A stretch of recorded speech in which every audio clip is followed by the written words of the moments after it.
Look up into the night sky. Beyond the rocky shorelines of Mercury, Venus, Earth, and Mars lies a realm dominated by unimaginable scale. Worlds so colossal that Earth could fit inside them hundreds or even thousands of times over. Swirling maelstroms of hydrogen and helium, wrapped in howling jet streams, crushing pressures, and magnetic fields that dwarf our star's entire inner sanctum. These are the gas giants, Jupiter, Saturn, Uranus, and Neptune, the titanic kings of our planetary system. But these behemoths were not always here.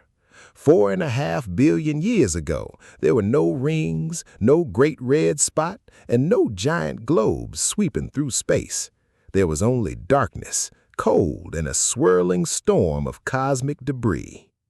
How do you create a world composed almost entirely of air? How does an invisible whisper of gas turn into a world capable of devouring planets? This is the story of how cosmic leviathans are born from the dust of dead stars. Before a planet can exist, a star must be born. Millions of years before Jupiter took its first breath, our solar system was nothing more than a giant molecular cloud, a sprawling, frigid nebula spanning light years across space. Composed mostly of ancient hydrogen and helium forged in the Big Bang, mixed with microscopic specks of heavy elements left behind by ancient supernova explosions, this cloud slept in interstellar darkness. Then came a trigger. Perhaps a distant shock wave from a dying star rippled through the nebula, causing it to collapse under its own gravity. As the cloud compressed, it began to spin, flattening out like a cosmic plate of dough. At the very center, density and pressure surged until a young protostar ignited, our sun. Surrounding this infant star was a vast, glowing whirlpool of residual gas and dust known as the protoplanetary disk. To look upon this disk would be to see a churning ocean of chaos. Trillions of microscopic dust grains, no larger than smoke particles, drifted in the darkness. Friction generated heat. Static electricity caused grains to cling together. Slowly, imperceptibly, these tiny specks began to collide, clump, and grow. From dust came pebbles, from pebbles came boulders, and from boulders came kilometer-wide bodies called planetesimals. But time was ticking. A newborn star is a violent neighbor. Its fierce solar winds constantly blow gas outward, threatening to strip the disk bare. If a world wished to become a gas giant, it had to grow fast before the universe swept its raw materials into the abyss. Not all regions of a newborn solar system are created equal. Close to the infant sun, inside what astronomers call the frost line or snow line, the environment was a blistering furnace. Intense thermal energy prevented volatile compounds like water, methane, and ammonia from condensing into ice. Here, only metals and silicate rocks could remain solid.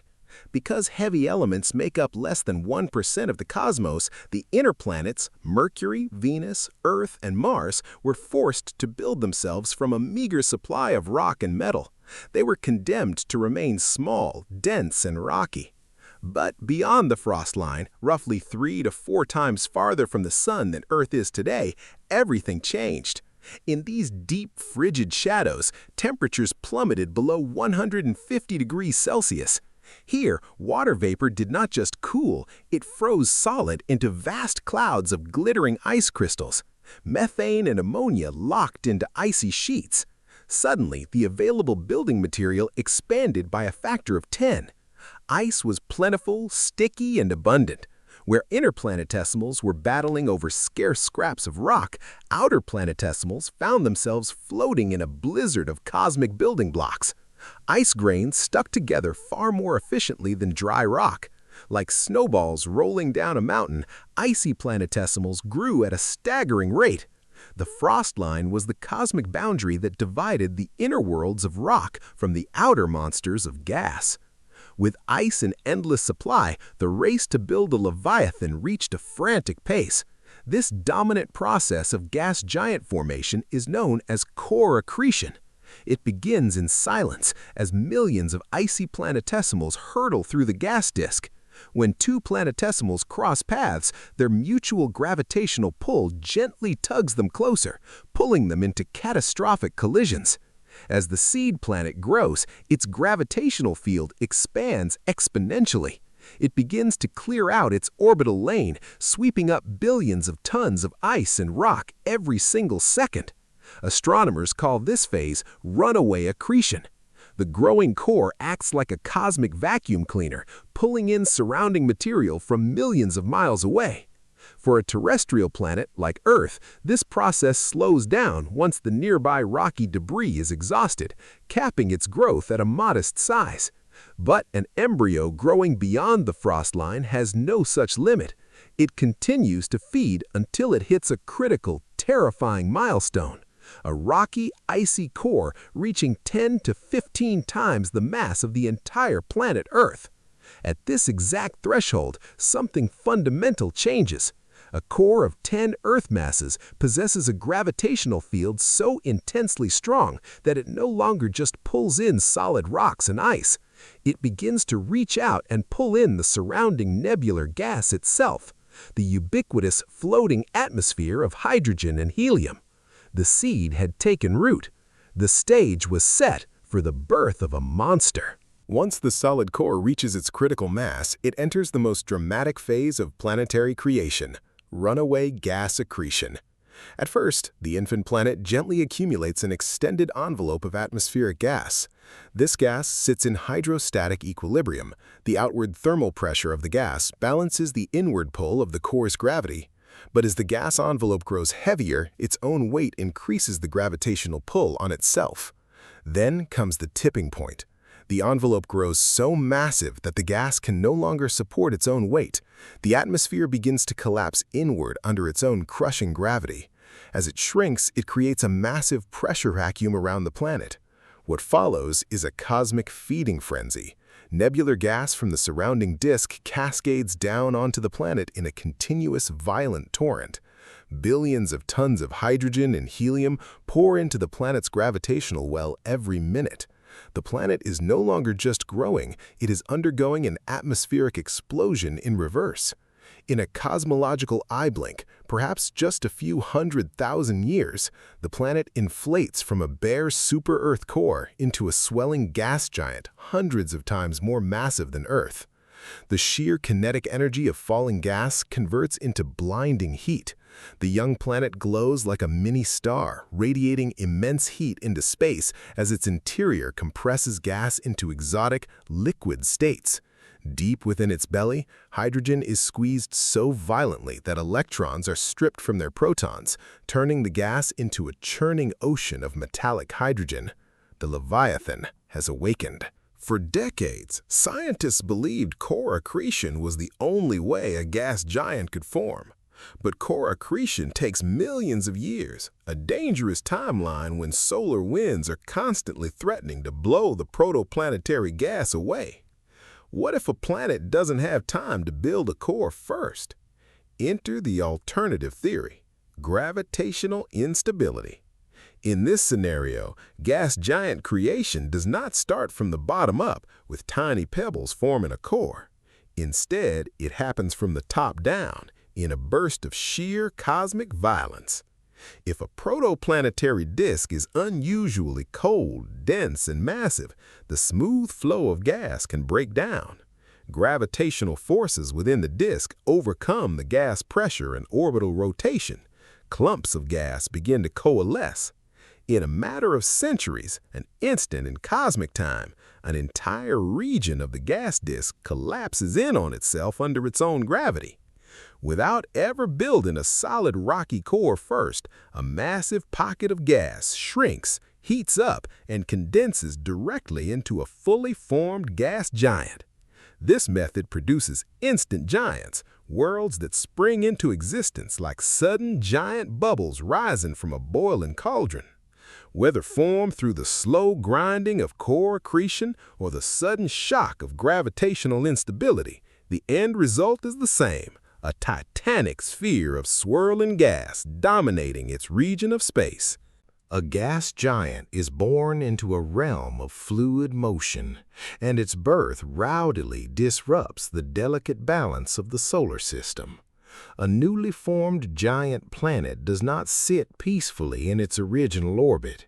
As it revolves through the protoplanetary disk, its massive gravity creates spiral density waves in the remaining gas, gravitational ripples that trail behind and lead ahead of the planet. These gas waves act as a gravitational brake. The planet transfers its orbital energy to the disk, causing its orbit to decay. The newborn giant begins to drift inward toward its parent star in a process known as planetary migration. In many alien star systems, this inward death spiral continues unchecked. Gas giants migrate all the way to the inner edge of their systems, becoming hot Jupiters, scorching worlds orbiting their stars in a matter of days, baking in stellar radiation. In our own solar system, a dramatic cosmic dance saved Earth from destruction. According to the Grand Tack hypothesis, a young Jupiter migrated inward, carving a path of destruction through the inner asteroid belt. But before it could crush the embryo of Earth, the gravitational pull of a newly formed Saturn locked on to Jupiter. The two giants entered a gravitational resonance, pulling each other back outward like two cosmic ice skaters performing a synchronized maneuver. This great migration reshaped the architecture of our solar system, scattering icy comets into the inner system, comets that may have delivered the very water that fills Earth's oceans today. As a gas giant feeds on the protoplanetary disk, it creates its own miniature solar system in miniature. The gas falling onto the planet flattens out into a rotating structure surrounding the planet, a circumplanetary disk. Within this whirling disk of gas and dust, the exact same processes that built planets around the sun repeat on a smaller scale. Dust and ice clump together to form moons. This is why Jupiter and Saturn are orbited by sprawling families of diverse worlds, icy ocean moons like Europa and Enceladus, volcanic hellscapes like Io, and atmosphere-shrouded worlds like Titan. Meanwhile, any moons or icy debris that venture too close to the giant face a brutal fate. As an icy moon drifts past the planet's Roche limit, the threshold where gravitational tidal forces overpower the moon's own internal cohesion, the gas giant's gravity pulls harder on the moon's front side than its backside. The moon is stretched, cracked, and violently torn into trillions of sparkling fragments. These shattered remnants spread out along the planet's equator, forming luminous, ethereal ring systems. What we see today as the majestic rings of Saturn are the glittering tombstones of ancient moons crushed by the unyielding gravitational grip of a gas leviathan. When the parent star fully matures, its powerful stellar winds blow away the remaining nebular gas. The feeding frenzy ends. The gas disk vanishes, leaving the new gas giants locked into their final orbits. The birth process is complete. What remains are not just passive globes of hydrogen and helium, but active sculptors of the planetary system. With their enormous mass, gas giants act as cosmic shields and dangerous catapults. Their gravity sweeps through space, deflecting deadly asteroids and rogue comets away from the inner terrestrial planets, or flinging them into the dark depths of interstellar space. Without Jupiter's massive gravity acting as a cosmic warden, Earth would have been pelted with extinction-level impacts with horrific frequency, likely preventing complex life from ever taking hold. Gas giants are the ultimate paradox of the universe, born from the lightest elements, yet growing into the heaviest worlds, born from violent chaos, yet creating the stability required for life to flourish on smaller worlds like ours. They are the supreme rulers of the dark, born from dust and ice, holding the key to how solar systems live, evolve, and endure across the silent expanse of the cosmos. If you like my video, subscribe to uncover the next one.